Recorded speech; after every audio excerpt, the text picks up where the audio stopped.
श्री राम ने मोह पठायो, मैं राम दूत बन आयो। श्री राम जय राम जय जय राम, श्री राम जय राम जय जय राम। जय सिया राम, लखन हनुमान की जय हो। चैनल को सब्सक्राइब करें और आगे बढ़ाएं। क्या आप जानते हैं कि एक मामूली जीव से प्रभु श्री राम को मदद लेनी पड़ी थी? जी हाँ दोस्तों, जब रामायण में सेतुबंध का निर्माण का कार्य चालू हो गया था, तब प्रभु श्री राम ने दक्षिण भारत में समुद्र तट पर प्रभु श्री भोले शंकर की रामेश्वर मंदिर की स्थापना की थी। रामेश्वर मंदिर भोले शंकर के नाम से बन गया था प्रभु श्री राम की भक्ति की शक्ति से, क्योंकि राम जी सिखाते हैं जहाँ राम है वहीं शिव है, जहाँ शिव है वहीं राम है। दोनों एक दूसरे के दास हैं और एक दूसरे के भक्त हैं, परंतु दोनों स्वामी हैं, दोनों हैं त्रिलोकीनाथ। त्रिलोकीनाथ भोले शंकर भगवान कहते हैं कि जिन पर कृपा राम करते हैं वो पत्थर भी तैर जाते हैं। तो नल नील चिंता ना करो, स्पर्श करो और पत्थर डालो तो सेतुबंध का निर्माण कार्य शुरू हो जाएगा, अपने आप बन जाएगा।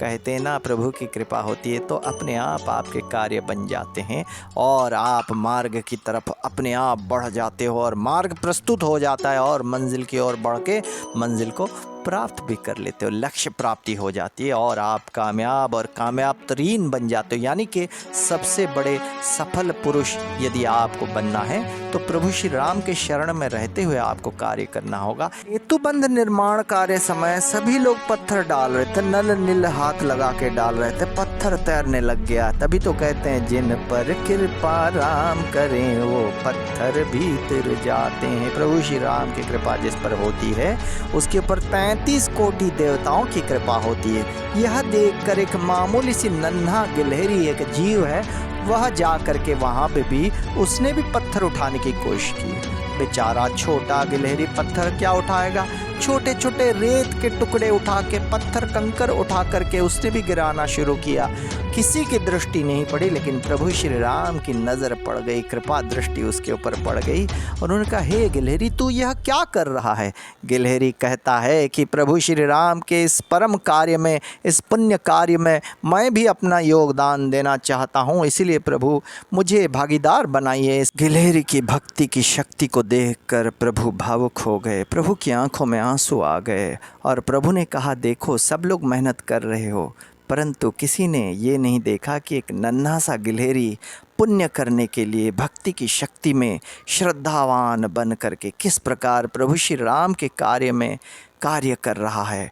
इस योगदान को मैं कभी भुला नहीं सकता हूँ गिलहरी। यह कह के प्रभु श्री राम भावुक होकर उसे अपने गोद में ले लेते हैं और आपने देखा होगा गिलहरी के शरीर पे 3 रेखाओं की निशानी पड़ी हुई थी। दरअसल वो निशानी प्रभु श्री राम की महिमा है और इनकी कृपा दृष्टि है, उनका आशीर्वाद है। गिलहरी ने कहा, यह पुण्य कर्म करते करते यदि मैं मर भी जाऊं तो क्या, ये सबसे बड़ी सफलता होगी मेरे जीवन की।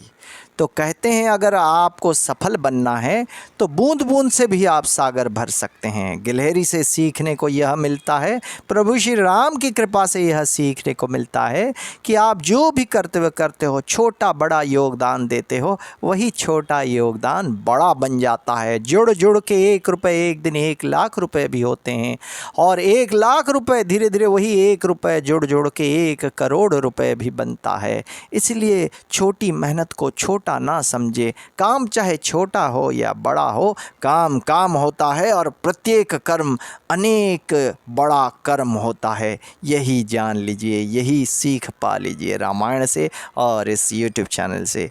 इसलिए कृपया इस YouTube चैनल को सब्सक्राइब करिए और यह देखिए कि बूंद बूंद से कैसे सागर भरता है और किस प्रकार आप इस जीवन में, इस जीवन रूपी मंथन में, इस कुरुक्षेत्र समान जीवन में आत्म मंथन करते हुए, आत्मविश्वास रखते हुए और प्रभु श्री राम के ऊपर भरोसा रखते हुए छोटे छोटे कर्म कर पाते हो, क्योंकि वो छोटा कर्म दरअसल बड़ा कर्म होता है और देखते ही देखते आपको पता ही नहीं चलेगा कि कब आपने एक बड़ी सफलता प्राप्त कर ली, यानी कि एक एक रुपए जोड़ करके आपने 1 लाख रुपए या 100 लाख रुपए बना दिए प्रभु श्री राम की कृपा से। यही गिलहरी सिखाता है हमें, गिलहरी वाला ये अध्याय हमें सिखाता है, और रामायण और प्रभु श्री राम सिखाते हैं हमें विश्वास ही शक्ति है।